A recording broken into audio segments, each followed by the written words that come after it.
Hey,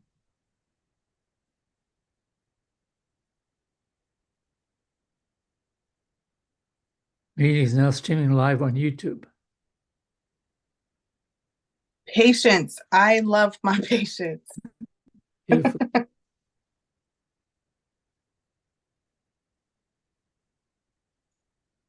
God willing, we don't have a break. Come on. Now, is it me? Was it me that paused or we that paused? I don't know. Okay. All right, Jim. We're going to get into this. We're going. We're live. We are green. Good. So I'm going to intro us in.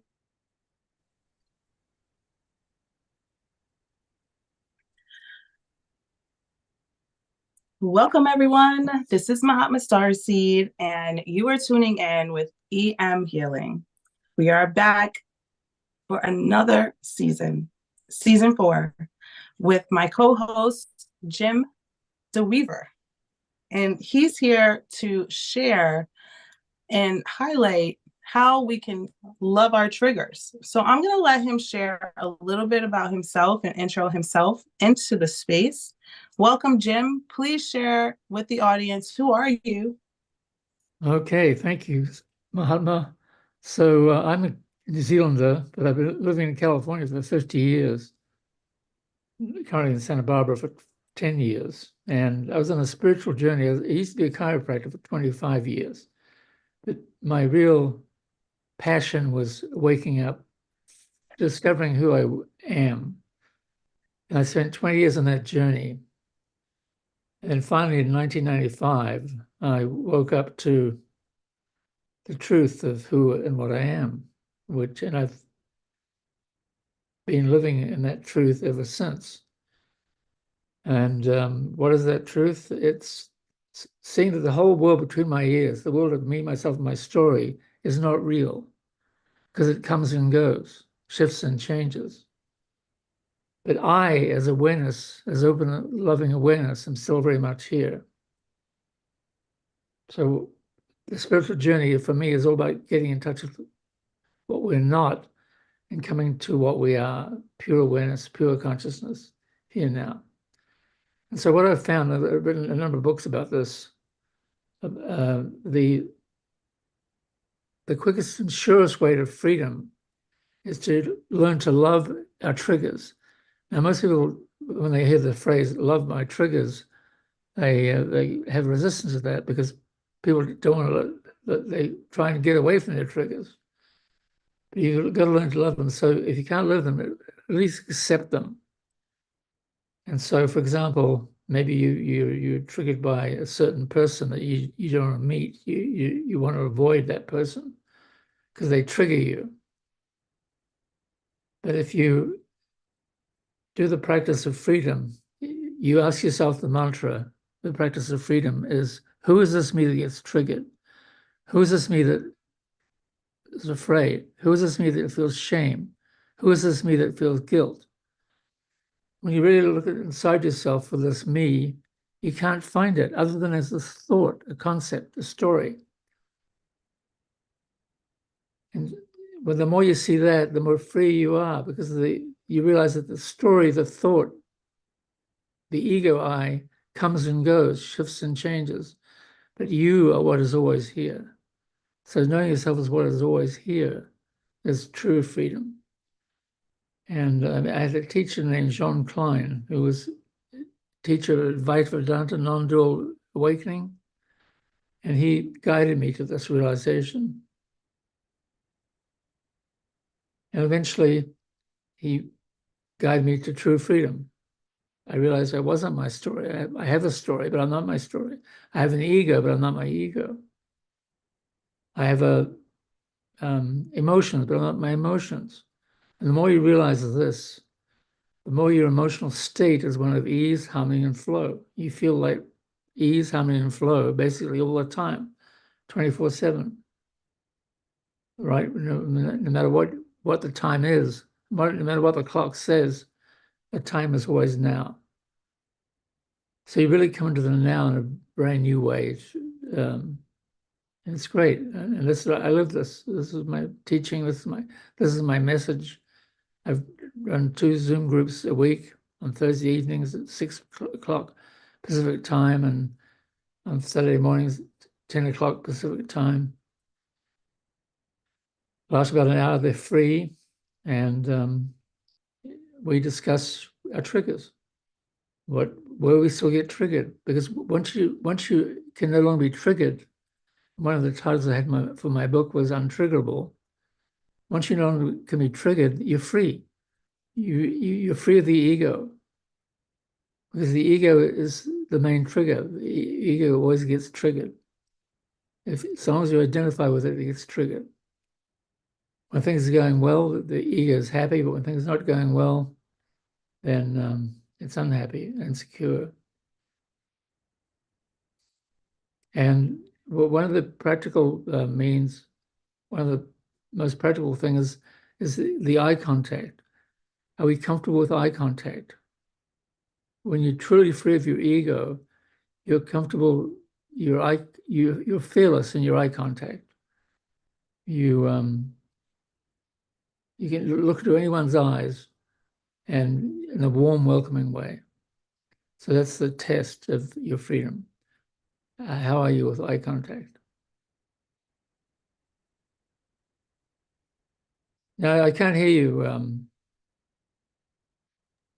Thank you so much for introing us in. I totally thought that I unmuted myself, but I'm in the background agreeing with you. I'm just like, yes, like, but that's our patience, like being on mute and allowing the sounds to just go. I enjoy listening to people like speak the words that I speak, because for me, it's reaffirming and just lessening for myself, because we don't know each other. We did not study the same studies or study the same studies at the same time.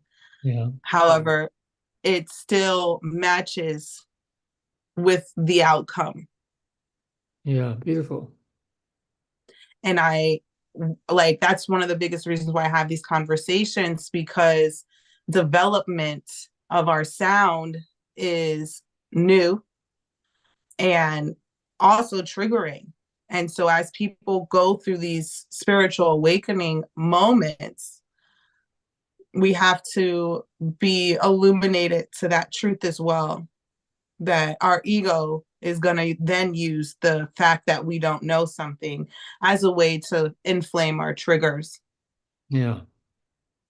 And that's like an extra like casing of what we're going to be experiencing. And that is something that requires, like for me, I believe requires a community to just provide like that continuous reaffirming, like, yeah, no, like this is what happens. Your ego is going to play with you at every step. Like that's not, like you don't just, like when we say you're going to be free of the ego, we don't say the ego's disappearing. We're just, you're not being controlled by the ego. Exactly.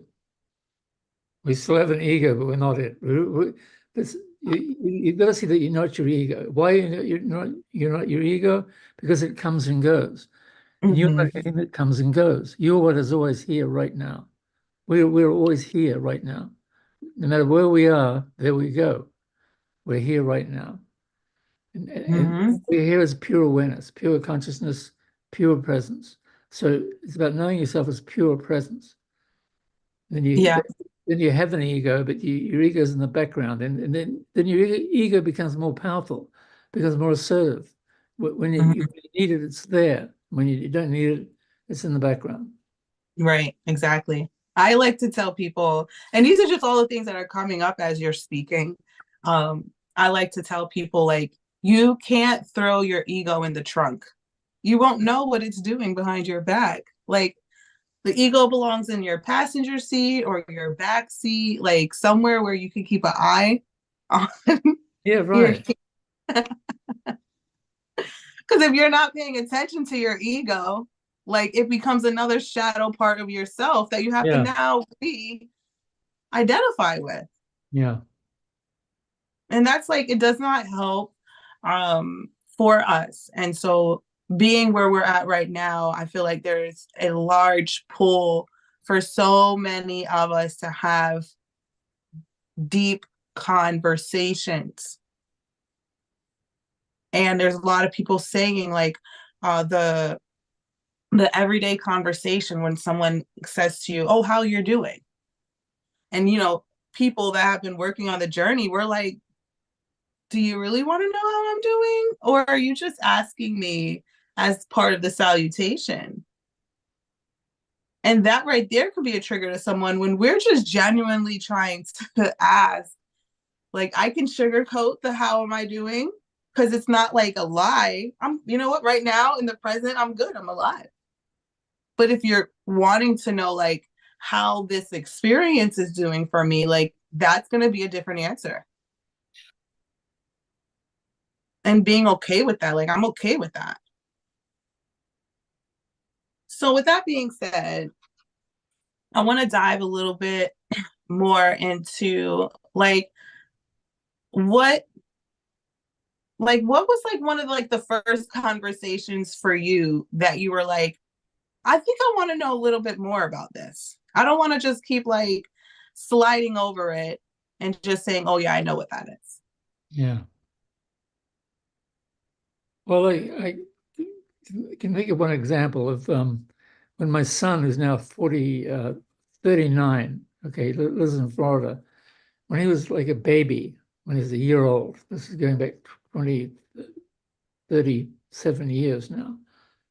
I was meditating and I was really attached to the state of bliss. I really thought meditation was about being in bliss, and I was very attached to it.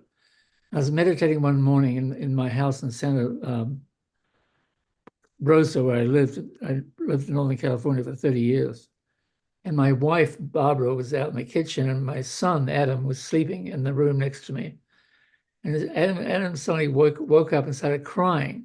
And Barbara called out from the kitchen, "Jim, would you go and change Adam's diapers? He needs his diapers changed." I thought to myself, "Oh, shit," because I was just beginning to cruise on the bliss. But then I begrudgingly got up and went and changed his diapers, and I had a great lesson because I realized his need was more important than mine, and he needed his diapers changed. And I could change his diapers and still have the experience of bliss. So that was a major shift for me. Oh yeah. Oh yeah. I love that example. I love that example because a lot of people feel like they have to leave bliss in that meditation moment. Right. And I'm like, meditation is not a constructed, constricted moment. Meditation is for us to bring in the oneness and let it expand, more and more as we keep breathing it in. Yeah, for sure. And if it has to be with a poopy diaper, Yeah, for sure. imagine a way. For me, I feel like for me, my biggest question happened. I would say my biggest question that brought me to this moment was my why. I used to always ask people, but why? Oh, you want me to do something, but why? And I never really got direction. I got commands, and Yeah. it never satisfied me because I don't feel like that was the why. Huh. Commanding me to do something because you feel like it is necessary doesn't fuel my soul to understand why I need to do it. Hmm. Because it's going to make you happy. How is it going to make me happy? And it just stretched out for me on so many levels. It lost me for a little bit, and I got, I was at a place where I was like, you know what, forget it. No one cares. I don't care. I'm gonna do whatever I want. And then I became a parent and I started looking at my kids and I'm like, I feel like I should be doing more. I don't feel like just feeding them and clothing them and taking them to school and minimal nurturing is what I call it is enough. I feel like, you know, I'm supposed to be setting this soul up for success. And to set a soul up for success, I don't feel like I'm there. And I needed to empower myself at that point. And this was about almost 10 years ago now. No, more than 10 years ago. It was, it was 10 years. It was just around there, about 10 years ago. And I was a young mom. I started having kids in my very early 20s, late teens. And so I was just coming out of college, having toddlers.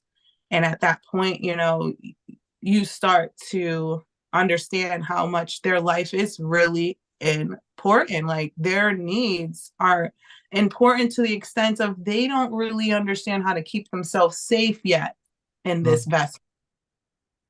And our job is to help them learn how to identify what safety is. And safe is not a word that really rings bells for people like education does. Mm-hmm. People are like, oh no, you need to get educated. And I'm just like, well, you need to get safe too. Because if you're not safely moving through this world, the education could entrap you more than empower you. Yeah. And so like I started realizing how much this would trigger other people in my life. And so now it's a big conversation of like, how do I not create this separation with individuals that see separation? Say that again. How do I engage with individuals that only see separation, Right. but I don't seek to live in separation? So how do you engage people? For me, right now, I'm learning to empower my story. Like you were saying from the beginning, it is not my entire experience. It is only a part of my experience. And so to understand deservitude, so I've gotten into the realm of like deservitude and I've fallen into it open heartedly because at the end of the day, it's like, what do you deserve? What do you feel like you deserve? Like me, like, what do I deserve? I deserve to be able to have a mother that I can talk to, a father that I can rely on, children that I can embrace. I deserve those things. Who's going to give that to me? Me, Yeah. myself, I got to give that to myself. And so I just expand on those ways of like, what do I deserve? What am I allowing myself? That is what like gears me away from the trigger, because like separation is such a big trigger for people that are walking through this awakening moment. And that no matter how much work they do, watching someone else in their separation, I feel like has been the ultimate trigger for a lot of us. Do you feel like that's something that you're experiencing on your side as well? No, I'm just always here. I'm always very present. I honor the past. I keep an eye on the future, but I'm rooted in the present moment. And so when someone's caught up in a story, separating themselves from the rest of humanity, I just wait until they come around and wait until they're present with me, and then we can go into what what triggers them, what's that keeps them not being present. And it's different for everybody. Some people are triggered by other people. Some people are triggered by taxes or the rent, or they never have enough money. They're always worrying about money. It's a yeah, and then I help them see that the more present they are, the more they come to this moment now. The more they see that they're not their story. They have a story, but they're not their story. The less they identify with, and they become more into the present. And when they look at the triggering situation, it's not doesn't have quite as much impact. So they're already getting free of their triggers.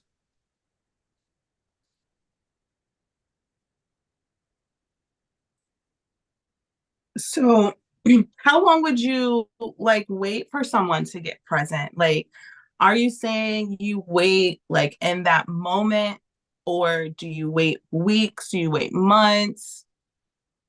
Is there like a shift in your behavior after they've taken a long time, kind of a thing, to where you're like, not a downshift, but like an upshift of like, okay, well, maybe I should position myself this way, and see if they will want to lock into the present Well, while you're still remaining present, obviously.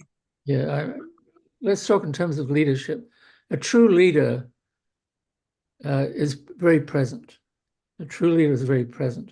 And so true leaders, um, the more authentic they are, the more present they are. And it's no matter what the agenda is, who they're leading, they're just very present. So I, as a spiritual teacher, am very present, and I have a, I guess, a commanding presence. And commanding, I use that word advisedly. I'm just very extremely present, and people it up levels the amount of presence in the room, or the people's rooms on Zoom, for example. I'm just very present, and so people cannot help but be more present around me. That my energy, in that sense, transforms the energy of the group, and so people become. It's easy to be present with someone who's very present. It's easy to be present with someone who's very present. Oh yeah, I definitely agree. Um, and I love how you emphasized your energy towards the word commanding, Yeah, or just like in general. I love how you're emphasizing your dialogue, because like that's very key for us at this point. Because I like to use words. Me myself, I feel like words have been constricted as well. You know, certain words have gotten a bad rep, and it will trigger people if we don't sensitize the space that we're coming from, and being able to lead in our sounds and use our words where it fits for us. Like right. when you say the word commanding presence, right? It's different than a demanding presence, Yeah, right, right. Beautiful realization. Thank you. Yeah, because like your words aren't commanding. right, It's your essence, it's your body, it displays commanding, and that is what hasn't been emphasized for us, to really play with our words and yeah, understand that they are free. They are not constricted to whatever value has been placed in a story. right, We need to free our words as we're healing, so that they don't feel stapled down. right, And being able to, a lot of the words that we had used from force are going to be are already being transposed in from a way of allowance. right, And because you've allowed this energy to protect you, you've also allowed it to be exposed and opened up your vulnerability to where presence is now commanding in the room. I don't need to talk. Right. It's a vulnerability is a very important part of it. You've got to be vulnerable. You've got to be vulnerable. You've got to be willing to be vulnerable. And a lot of men have difficulty with that, of course. Men that they identify with their ego, and their egos hate vulnerability. But you've got to learn to welcome your vulnerability. You got to be completely honest with yourself. You've got to be truly honest with yourself. You know, I was always honest with myself. Even when I didn't want to look at some part of myself, I knew I had to look at it because I wanted to be free. And you can't be free. Truly, you can't be free until you face yourself completely. All the darkness in yourself, the shadow in yourself. You got to face all of that. And that requires vulnerability. It requires strength. But Yeah. interesting. J. Krishnamurti, you know the name J. Krishnamurti? He was a spiritual teacher who lived in Ojai for many years. He died in 1998 at the age of 91, I think. Oh, really? But he was my first spiritual teacher. And I remember him saying that only when you're truly vulnerable can you not be hurt. Only when you're truly vulnerable can you not be hurt. Because when you're truly vulnerable, you identify with no image of yourself. And so you can't be hurt because you're not holding on to any image that can be hurt. You're just open, aware, present, here, now, this moment now. This is it. So sometimes I say my teaching can be summed up in just a few words. There is no me. There's no me because you can't find the me. There's only now. There is no me. There's only now. That awakens you to the fact that you're always free, you're always loved. You feel the love of the universe. You feel loved by the universe. So you don't have to go looking for love. You are love. Your love is your true nature. Love is our true nature. Love is all you There need. you go. Love. I love to play with my transformation. I absolutely know that one of the most triggering things to people that start in this walk is the unknown. And I'm the number one, like, well, if you want to get in it, you got to do something that you've never done before. Right. You've got to play with that. And if that is a top trigger for you, it's okay. But just know that's not going to stop from the necessity Yeah. of you needing to jump into the unknown. Yeah. Working on our triggers are necessary because, for one, I feel like once it is no longer a trigger, it becomes an activator. Yeah. And so, where something could have spiraled you down, it's now going to spiral you up. And when we go up, we get better thoughts. Yes. It's not Beautiful. as cloudy, it's more clear. Yeah. Beautiful. And that's why, like, a lot of people, they just meditate a lot because they're like, oh, let me just go clean myself. And meditation is like washing the dishes for some people. Like, I've used myself too much, let me go to meditation. And it's like, I get how that's like helpful and stuff, but that should not be uh um a long-term way of handling our triggers. Yeah. And so I want, one of the things I tell people is like, you need to play with meditation too. It's not just this place where you isolate yourself and only in that zone can you feel this bliss, can you feel this presence. That is our well to drink from and take out with us. Yeah. If you're going to drink from the well in your meditation, you're not going to throw it up before you come back to this regular world. Why would we do that? Yeah.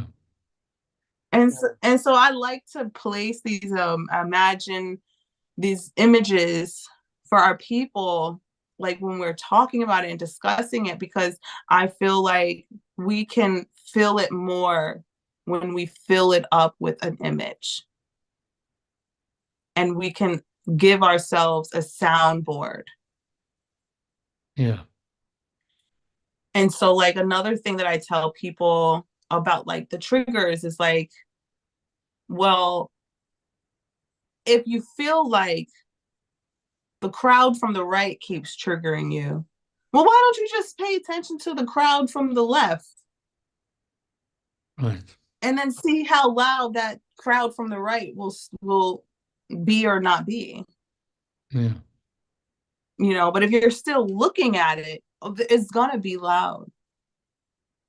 Yeah. And so I've found like diving deep into our triggers, it it can become more fun. It doesn't have to be so daunting. Would you say like you got to a place, or are you at a place, or are you getting to a place to where like you're a little bit more like excited to like see a trigger? Like is it getting to a place to where like you're not triggered so much that when you do find a trigger and you're like, oh wow. I actually can't remember the last time I was triggered, but it could happen. Listen, you've got to welcome your triggers. You've got to learn to say to yourself, bring it on, bring it on. I want to see I'm not yet free. That's what you come to. When you come to that point, saying, bring it on, I want to see I'm not yet free, then freedom is just around the corner. And freedom, of course, is being freed of all self-image. You don't have a story about yourself anymore. You're just here now. You operate as a pure consciousness, pure thought, pure freedom. Thought is available to you as the ego is available to you. But and you're always a meditation. In a way, you're always a meditation. You know, I could tell you briefly about my awakening because it illustrates the point. You know, I woke up in 1995. I'd been on a spiritual journey for 20 years, and I was pretty free, but I wasn't totally free. I woke up one morning when I was 49 years old, I noticed I felt depressed. I felt depressed around my finances. As a chiropractor, my practice wasn't doing as well.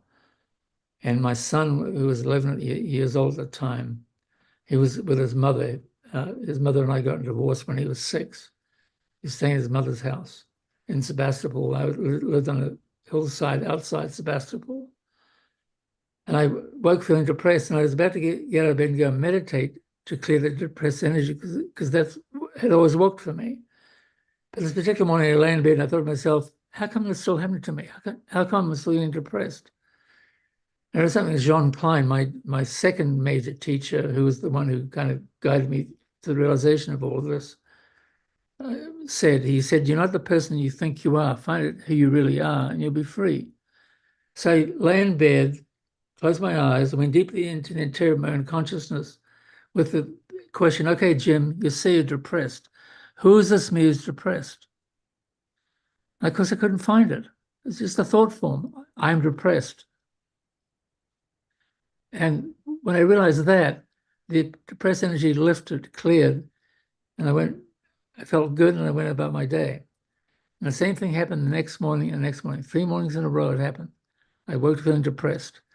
Closed my eyes, went deeply into my own consciousness. Okay, Jim, you say depressed. Who is this me who's depressed? I couldn't find it. And after the 3rd morning, it was all over. I was totally, utterly free of my ego. I had an ego, of course, still, but I knew I was not it. I was not my ego. I was not any thought, any story. I was pure and am. I was and am pure presence, pure consciousness.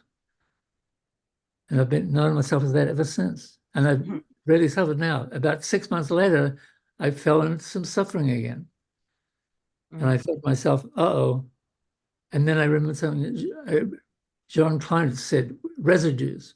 We still have residue. We still have an ego, so residues of old ego patterns can happen from time to time. And that's what it was. I realized it was a residue. And so I hung out with that residue for like 4 hours, cleared, we came back into freedom. And then another 6 months went by, and I wobbled again. One of my favorite Zen sayings is sit or stand, above all, don't wobble. Sit or stand, above all, don't wobble. And it only lasted 2 hours this time. And that was been my pattern ever since. I have a residue of suffering, and I'll realize I'm not my ego, and the suffering falls away, the ego falls away, and I'm back in presence. And as I said, I can't remember when the last moment bout of suffering was, but a year or two ago, who knows? But basically, I'm always just here now, present, powerful, That's beautiful. creative. So I have a question to just like open up the story a little bit. Do you remember like what else was happening in the world around that time in your awakening? Like, was there like a lot of like political stuff happening? Was there any shift in power? Were like family involved, not involved, kind of a thing? Oh, well, the world was still happening. I think Bill Clinton was still president. I'm not sure in 1995. I know the the war in the Balkans was still happening or near around that time, but it's very much a personal journey. It's very much a solitary inner journey. So life was happening, of course, and I was spending 5 days a week in my practice as a chiropractor. But it's very much an inner journey. You're responsible for your own freedom. You have to you have to see yourself. You have to realize, my God, I'm not this ego I that I thought I was. You have to have that realization. Yeah.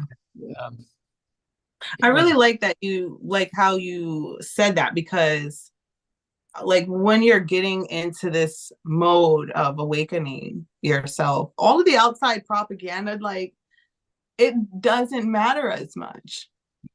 right.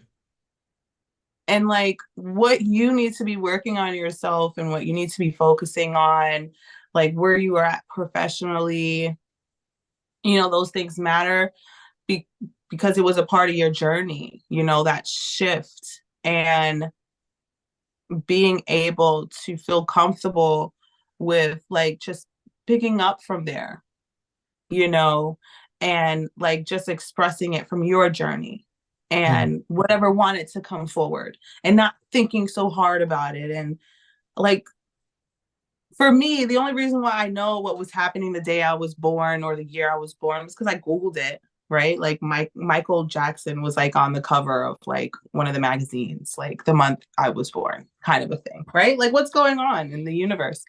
And so, like for me now, would I know like what was like really happening around the time of my awakening? I mean, the most I could tell you is I was having kids and they were growing, kind of a thing. You know what I mean? Like all of the things that are happening around us, those are other stories. They yeah, don't weigh in our journey. right. And that's a very big deep dive that is being more exposed now because a lot of people like I like to say these things because this is where people like to create separation. And they like to say, oh, well, like, they like to identify like their spiritual journey has nothing to do with their professional day-to-day thing, has nothing to do with like how they're ingesting news or Yeah, family conversations and stuff like that. Like all of that stuff, it does matter. And so if you're weighing that a part of your experience to your story, it's going to be very much still jumbled because you're dealing with a whole bunch of other people triggers on top of your own. And it's like that's not it's like it's not healthy, it's not helping, and it doesn't really allow us to dive deep. It allows us to keep diving into very murky waters right. and being able to come into these conversations of just like, just like how we're expanding today, like this is the best way for us to just get comfortable asking questions that are relevant to the journey in some way, shape, or form that you care about, you concern about. I care about these questions because I myself am a spiritual teacher, and I myself am asked by individuals like, well, how do you stay so present? It looks very easy. Like people are like, oh, you're just like not caring about anything. And no, I very much care, but I very much care more to be present Yeah. than to make those things feel like they're right here, Yeah. Beautiful. because they're not here. They're in the past or they're in the future. And if they're in the future, you will never see the future. All you will ever see is this present day. Yeah. Beautiful. And the more that we can like take that in, the easier it gets. But also, like, I've learned that it brings up a conversation of death a lot quicker. Death. Because yes, because you have to kill off the part of you that's been living in the past for so long. Yeah. Like for some people, like they got to amputate a leg and a foot non-physically Yeah. because the whole piece of their body doesn't belong. Right. Like it has this crud, it's gangrene at this point. Like we can't even save this. And that's like a death of a moment, that death doesn't come up a lot for people that that's what I'm witnessing. That's what I'm learning, even for myself. I'll share one of my stories of during my awakening. My awakening started with my physical health journey because I knew I wanted to be an orator. I wanted to be a speaker. I wanted to be able to offer empowered sounds. And I said to myself, I don't feel like I can show that. And so I dived into my physical journey first. And in that development, I'm still very new. I'm still a newbie. And I lost like a slew of weight very quickly because it was all about the faster you can lose weight, the cooler you are, kind of a thing. And fast forward to that, now I've lost some weight. I'm feeling good in my body, but I can't wear the clothes anymore that used to make me feel comfortable. All right. So now I can't go outside feeling very comfortable because now I got to go look for more comfortable clothes now. And it made me stop after I'm like complaining about like I can't wear my favorite sweater anymore. And I'm like, I'm actually grieving the death of my previous self. Right. And I let it go so quickly that I did not appreciate the letting go of. And that really stopped me in my tracks to like, you know what? We can't let go so quickly that we can't even acknowledge the death of the moment. And that like makes me appreciate life and death a lot more. It makes me look at things a lot more differently. And I'm not in such a rush to get to the next moment. It's still a work in progress, right? I'm still very young. A lot of things happening in my life. But at the end of the day, if it's not right in front of me, I work to pay attention to what's in front of me first. And then I work on the other things. And I talk to myself and I ask myself, is this how you want to show up? Is this what you want? Is this where you're going to go? Are you looking to show love, or are you looking to show demand? Mm. I ask myself that so many times. And I feel like being a parent has really helped me to really respect that line, because as I'm like feeding the children with wealth and knowledge, and conversing with the other people in our lives, I realize that how I feel about how they should look, it doesn't really matter. What matters is how they're going to feel comfortable in their skin, how you're going to get to come outside and speak your story and not be attached to it. Because I don't want, for sure, and a lot of people in the audience, I'm pretty sure you do. We don't want to create the same cycle. Right. You know, if we can help a child, I mean, we still have to be triggered. We still have to have struggle. It's a part of our development, absolutely. But there's healthy development and then there's destructive development. And so being able to support more constructive development is like that's how I want to be able to fuel the children and the people of this world. That's the thing that's going to really help us to start releasing these cycles, you know, that have the remnants that make us like if we can give the knowledge that we've given to ourselves over the past whatever amount of years and we serve that to children, I can just only imagine like how different the world is going to get to be. Yeah, beautiful. It's exciting stuff.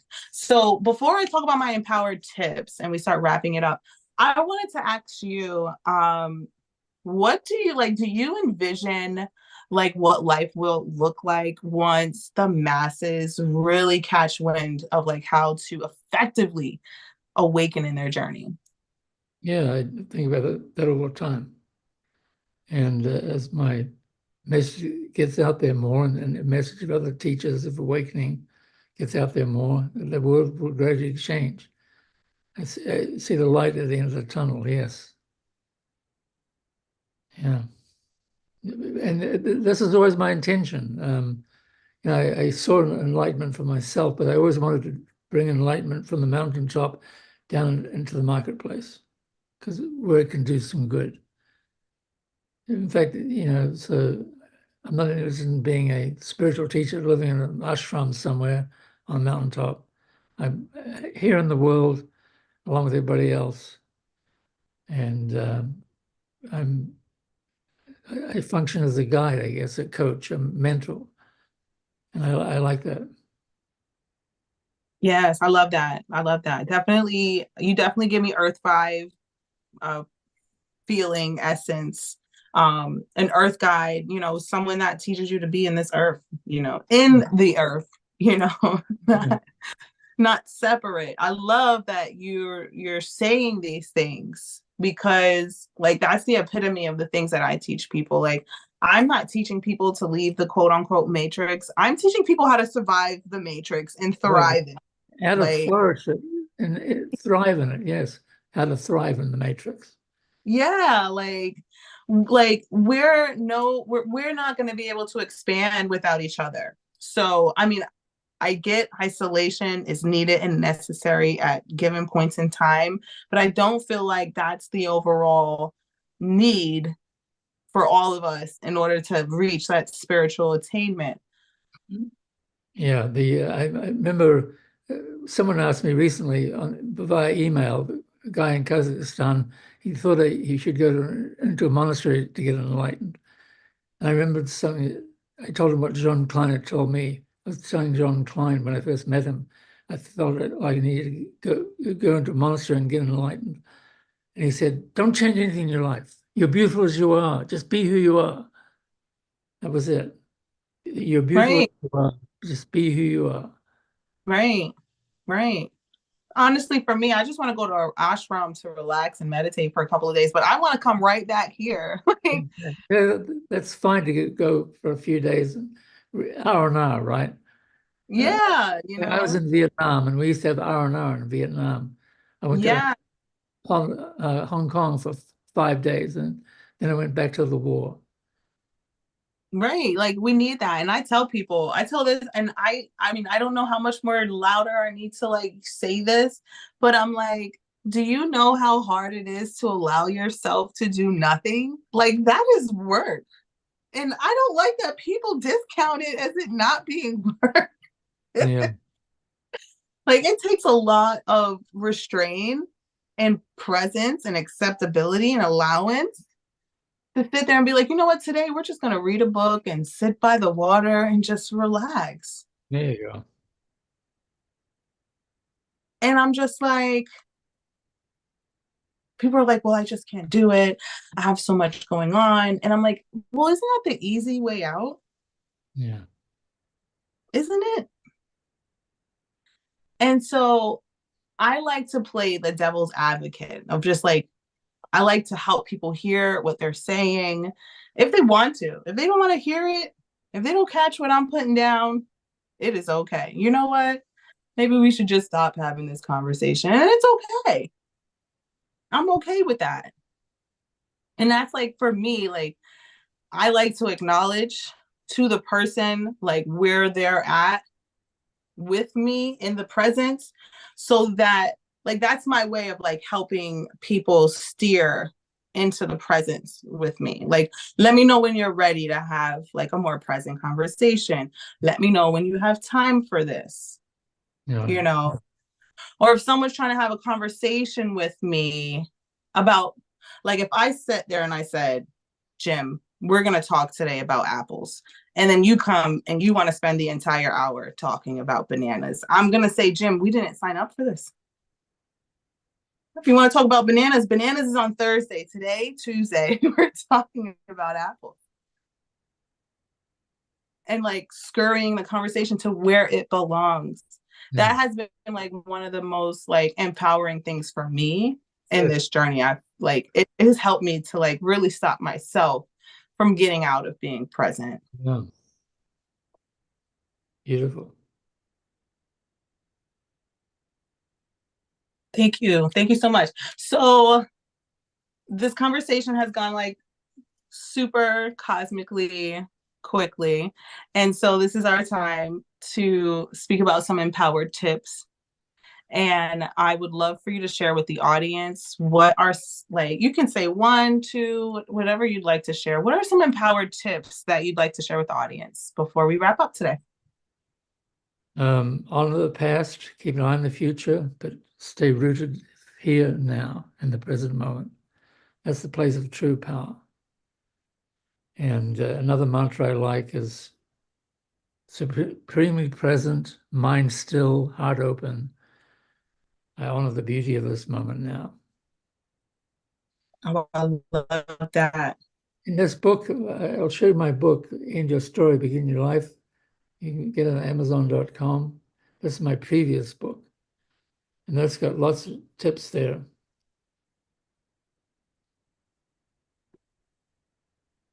And then, yeah, it's a great conversation. Thank you so much, Mahatma, for giving me this, creating the time and space for this conversation.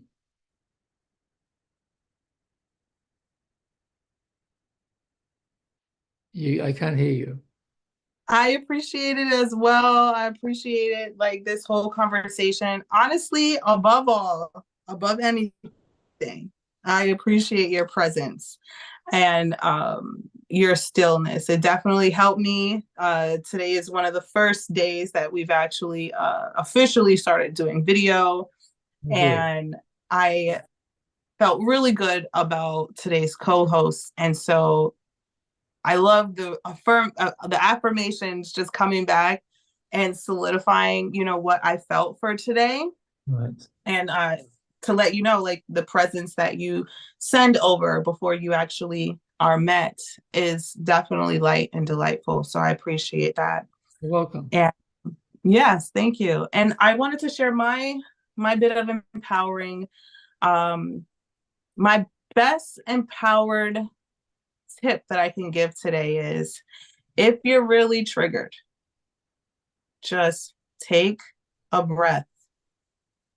It will bring you into the present.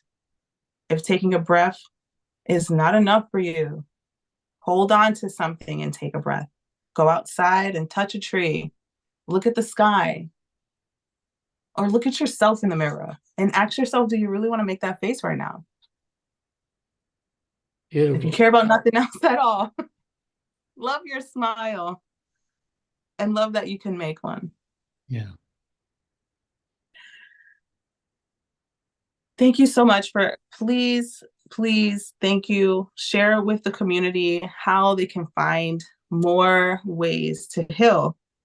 Yeah, jimdreaver.com, JIMDREAVER.com. Go to events and you'll see a link to my talks there. I give every Thursday night at 6 Pacific time and every Saturday morning at 10 Pacific time. A link for the Zoom video. It's free, so you're welcome. I welcome everybody to come on. And we explore presence. We explore our triggers. Fantastic. Thank you. Are your book links on that website as well? Yeah, there's books. Yeah, there's a book page for my books. Yeah, this book here and other books I've written. Fantastic. I love it. I am creating a category for my community. I have a program. It's called the Safe Space Process. It's the whole title is Becoming a Safe Space. Beautiful. And thank you. And it's a community engagement to where you expose yourself within the community on a marginal level, really. It's just doing it in front of someone else. And I like to recommend books. I also like to recommend books to people that aren't just ready to go through the safe space, because because a community member needs to be there, that is a higher level of vulnerability that most are not just used to yet. Right. And so we want to encourage people to identify some prerequisites to get them more comfortable with owning their greatness. Beautiful. And you can't own your greatness until you first be truly vulnerable. True vulnerability is the key. Say it, Jim. All right, sweetie.